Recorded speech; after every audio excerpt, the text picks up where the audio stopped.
SSC JE का examination अब आपका 2 से 3 दिन के बाद है और हर किसी के दिमाग में बस एक देखिए नर्वसनेस ऑब्वियस सी बात है कि बन जाती है कि मैं भाई एग्जाम में जाऊंगा तो मेरे को क्या करना चाहिए, वहां पर एग्जाम लिखते समय मेरी क्या स्ट्रैटेजी होनी चाहिए। तो देखिए मैं 3 बातें जो बहुत ज़्यादा मुझे लगता है कि आपको पहले से आइडिया होना चाहिए, क्योंकि एग्जाम के अंदर देखिए आप देखेंगे तो मैं कह रहा हूं कि अगर 3 लाख बच्चों ने फॉर्म भरा उसमें से 1 लाख बच्चे तो ऐसे होंगे ही होंगे जिन्होंने पूरी दम लगाकर जितनी मेहनत हो सकती है की होगी, लेकिन उसमें जो कुछ हज़ार बच्चों का ही सिलेक्शन होना है। तो ऐसा क्या डिफरेंस वो हज़ार बच्चे बनाते हैं बाकियों के कंपैरिजन में कि वो ज़्यादा अच्छा स्कोर कर पाते हैं एग्जाम के अंदर। तो ये चीज़ मैं 3 पॉइंट्स में आपको कहूँगा और इन तीनों पॉइंट्स को देखने के बाद मुझे लगता है कि आप इस बात से 100% एग्री करेंगे कि हाँ, ऐसा होता है। ठीक है ना? और कमेंट सेक्शन में आप लिखकर भी लास्ट में मुझे ज़रूर बताइएगा कि क्या ऐसा आपके साथ भी पास्ट में हुआ है क्या?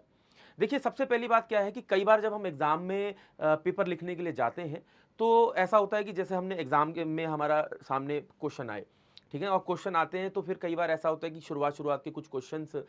हमें आते हैं, ठीक है ना? और कई बार ऐसा भी होता है कि बहुत सारे क्वेश्चन ऐसे होते हैं शुरुआत में जो हमें नहीं आते हैं, ठीक है? तो इसके बेसिस पर हमारा ना एक मोटिवेशन और डिमोटिवेशन बनता है कि सर क्या कहते हैं, मैं शुरुआत में घुसा और मेरे को 3, 4, 5 ये शुरुआत के 5-6 क्वेश्चन आते हैं और आते चले जाते हैं तो हमारा एक मोटिवेशन लेवल बढ़ता चला जाता है और कई बार हम ऐसा कर देते हैं कि वो फिर हम ओवर मोटिवेट हो जाते हैं और कई बार आते हुए सवालों को भी गलत कर देते हैं और कई बार ऐसा भी होता है कि पहला क्वेश्चन देखा नहीं आता, दूसरा देखा नहीं आता, तीसरा नहीं आता, तो उसमें हमारा ना मोटिवेशन एकदम से डाउन हो जाता है कि यार शुरुआत के ही जब मुझे 3-4 क्वेश्चन नहीं आते हैं तो फिर क्या कहते हैं आगे के तो मैं कैसे ही करूंगा, मेरे तो मार्क्स ही नहीं बनेंगे। तो वो दिमाग क्या है हम हमारे ऊपर एक तरह से हावी होने लग जाता है कि यार मैं नर्वस हो रहा हूँ, अब मैं ये पेपर मेरा अच्छा नहीं होगा। तो देखिए इसमें पहला टिप ये है कि आपको डिमोटिवेट नहीं होना है, कि भाई ऐसे अपने ऊपर एक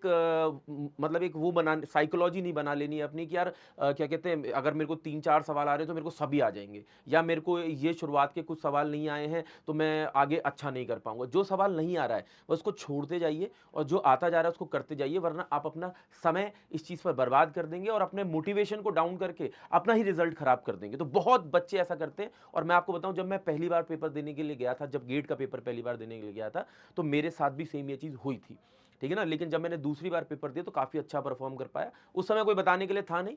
लेकिन मुझे लगता है कि काफ़ी सारे बच्चों से मैंने पिछले 8 साल से मैं पढ़ा रहा हूँ और कई बच्चों में भी मैंने ये चीज़ नोटिस करी है जब उनसे बातचीत करता हूँ और ये खुद का मेरा भी एक एक्सपीरियंस है। दूसरी टिप पर आ जाते हैं। दूसरी टिप ये है कि आपको इस चीज़ पर भी ख़्याल रखना है कि देखिए बहुत सारी आप वीडियोज़ देखेंगे इस बीच, आपको द पता है कि जब आप यूट्यूब पे देखते हैं, स्ट्रैटेजी सेशंस वग़ैरह देखते हैं, तो उसमें कोई कहता है आपसे कि नॉन टेक पहले कर लेना, वो आसान रहता है। कोई कहता है कि टेक पहले कर लेना और बच्चे अक्सर क्या होता है कि 4-5 वीडियो देखकर फिर कन्फ्यूज़ हो जाते हैं कि कौन-सा नॉन टेक मुझे पहले करना चाहिए, टेक करना चाहिए। वीडियो देखने के बाद भी उनको सॉल्यूशन नहीं आ रहा होता है। देखिए मैं आपको सिंपल कहूँगा कि मैंने जब पेपर दिया तो उस समय भी ऐसे ही कुछ था कि मेरे एक दोस्त ने मुझसे कहा कि यार क्या कहते हैं तू नॉन टेक पहले कर लियो यार, ठीक है ना? किसी ने कहा यार मेरा तो टेक मैं तो टेक पहले किया था। अब बड़ा कन्फ्यूज़न। मेरा खुद का एक्सपीरियंस ये कहता है और मैंने जब कई सारे बच्चों से भी बातचीत करता हूँ, ठीक है? तो सिंपल ये है कि आपको एक बात अच्छे से अपने ऊपर अपने बारे में पता होती है कि यार मैंने टेक पर ज़्यादा कमांड बनाई है, या किसी बच्चे को ऐसा पता होता है कि यार मैंने नॉन टेक वाले पार्ट पर, रीज़निंग और जीएस वाले पार्ट पर अपनी ज़्यादा कमांड बनाई है। तो जिस भी पार्ट पर आपकी कमांड ज़्यादा है, ठीक है ना? उस ही पार्ट को आपको क्या करना है, पहले अटेम्प्ट करना है, क्योंकि इससे एक फ़ायदा आपको मिलेगा। आपकी कमांड जिस पर ज़्यादा होगी, अगर आप उसको पहले लगाएँगे, उसमें आप ज़्यादा नंबर ऑफ क्वेश्चंस कम समय में अटेम्प्ट कर पाएँगे और उससे आप अपने समय को भी बचा पाएँगे। इससे फ़ायदा ये होगा कि आपके अंदर का एक मोटिवेशन,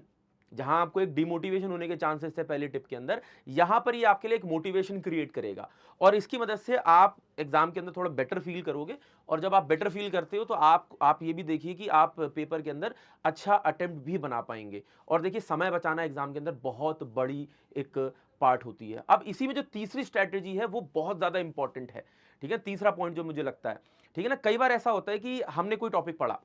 और पढ़ने के बाद हमारे दिमाग में ये होता है कि यार इससे अगर रिलेटेड कोई भी सवाल आएगा तो मैं कर लूँगा। और होता ये है कि कोई एक ऐसा सवाल आ जाता है एग्ज़ाम के अंदर, मान लेते हैं उसे एक छोटा-सा न्यूमेरिकल बना दिया।